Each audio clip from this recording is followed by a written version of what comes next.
So one of the biggest problems that high ticket coaches face is that they don't really know how to express what it is that they do in a way that really brings together the actual outcome that they're able to deliver for their audience. So in this episode, we're going to talk about some of the common mistakes that people are making around this and what are the things that you can do to fix this right now so that you can clearly convey in a very compelling way what it is that you do, why people need to work with you, and why they need to have the thing that you offer right now.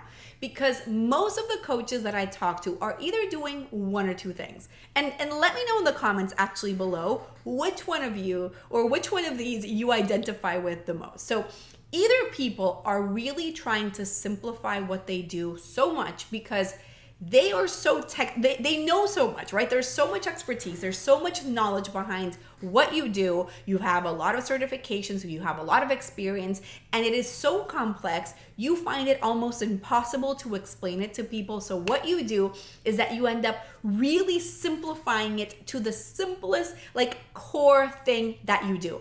But what happens then is that you end up becoming or creating a message that is essentially pretty generic. It's like, improve your mindset, reach your potential, lose weight, get better at life. It's like these things that are so basic that they don't really convey the depth of what you do because you're bringing a lot of spirituality, or there's all of these modalities or these results or these outcome of the outcome that are happening when people work with you. So you're essentially just leaving a part of yourself out.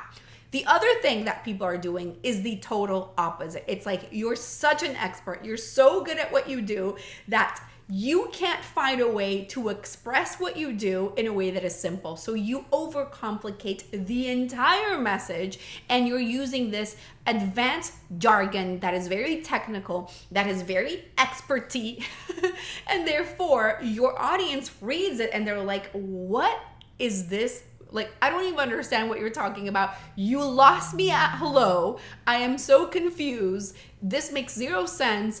Thank you so much. I'm overwhelmed. You're not the person for me. So either you're complicating it so much that it's too much for your audience, or you're simplifying it so much that it's too little for your audience. And these are literally the things that I see happening all the time. And the thing is that we live in a world that is so full of competition, so full of saturation, that we need to find a way to really convey your value in such a way that people get it. But more than that, they see you as the total expert in this area. So we want to move you from being seen as the expert in, mindset or coaching or in weight loss or in career or whatever, to be known for the expert in your own unique mechanism, your solution, something that I like to call your angle of mastery, right? So we have these two scenarios, and either you're dumbing down the message so much that you end up dumbing down your audience, or you're complicating it so much you're only speaking from your own level of awareness and therefore losing people.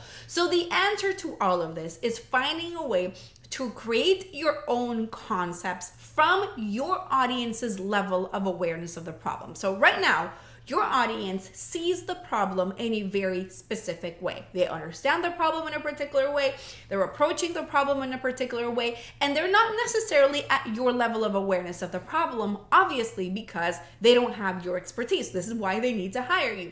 So you need to begin with using language that they would really understand, but you have to make sure that you're speaking to their level of sophistication. So what I mean with this is that we're not going to go and say to them just things like, the reason why you're not losing weight is that your metabolism is slow, because it's like, okay, good, fine. I already know that. I've heard that before. I've seen it before. We want to use explanations that really go deeper into showing them why they're not getting the results that they're getting, but at their level of smartness, at that level of sophistication that they're at. So oftentimes what I like to do is help my audience self-identify as the person that I'm here to help by creating a root cause concept that really connects with who they are right now. So let me give you an example. This is the example that I love giving to people because I think that it makes it really clear. Last year, I worked with a relationship coach whose message was all about attachment styles originally. But when you talk about attachment styles, that is your level of awareness of the problem. Your audience doesn't necessarily understand yet that they have a problem with attachment styles. So if you're just talking about what is your attachment style and how to fix it or how to shift it or whatever, they might not be there just yet, and they might not understand it. So what we want to do is create a series of concepts that gets your audience to see themselves as the person that you're here to help. So in her case, we created a concept that we called the success-driven heartbreak cycle. Success-driven heartbreak cycle. And the idea here is that the very thing that makes women highly successful is the thing that makes them attract the wrong partner, because they are great at solving problems at work. They're great at fixing things at work, but that means that they end up attracting partners that have a lot of problems and that need a lot of fixing. So what we're doing when we explain the reason why your audience is having this issue from a message that they can understand and that they can self-identify with, it allows them to feel like, I never heard of that before. This is something different. This is something unique. I want to find out more. And so the antidote to this and how you actually explain what to do is by turning your solution into your own concept. So what I mean with this is not necessarily the framework or process or system, which great that you have one. Perfect. I have one. A lot of us have one. That's great that you have a framework, but I'm not talking about the framework. I'm talking about what is that big picture concept that you really help your clients with? What is the outcome that they desire? What is the thing that you're actually selling them? This is what I like to call your angle of mastery. Again, it's the big picture idea that you're here to help them achieve, right? So in Brianna's case, what we came up with was the idea of soul-centered attachment, and how soul-centered attachment was there to help you break the cycle from the success-driven heartbreak cycle and also shift your type of attachment. So that's when you go more into the explanation. So, but when we talk about soul-centered attachment, we're bringing together the technical jargon from attachment styles and her expertise there with a lot of spirituality and deeper concepts that are the real thing that she's helping her clients with as well. So it's really about, how do I create a concept that encompasses everything that I do, and so that I can bring it together in a way that feels really powerful for my audience. This is a lot of the work that I like to do with my clients. It's really shifting those ideas that they have, those kind of simple concepts or explanations around why their audience is experiencing the problem or what they do, into something that is really bigger and that brings together all of these pieces of you so that you're not leaving anything behind. And that is what when you do this, what allows you to create or turn yourself into your own unique category.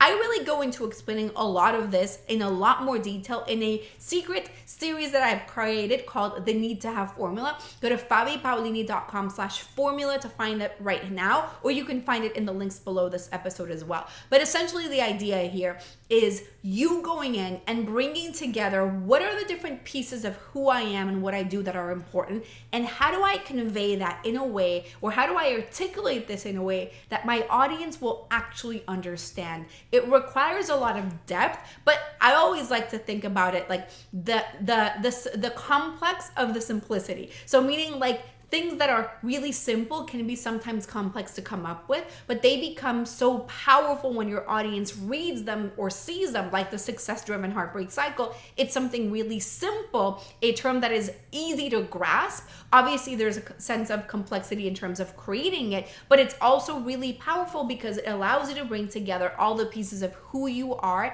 in a way that allows your audience to really get it. And at the end of the day, that's what we want to do. That's what the angle of mastery concept for me is all about. It's really bringing in these ideas so that your audience can really connect with you. So what I want to do right now is I want to invite you to hop on a 15-minute session with me where I will personally take a look at how you're explaining what it is that you do, and I will give you some ideas in terms of what you can do right now within your message to be able to convey that in a way that is more powerful, more clear, more effective, and really can articulate the full extent of all of the outcomes that you deliver for your clients, so that you don't feel like you're leaving a part of yourself out, but you're also not overcomplicating it so much that they don't get it. Go to brandmessagesession.com right now to book that 15-minute assessment with me right now, or find the links in the comments below. Make sure that you follow me and subscribe everywhere on YouTube, Apple Podcasts, and Spotify, so that you can listen to all of these amazing episodes, and let me know in the comments below if all of this resonated with you, and I can't wait to see you in the next episode. Bye.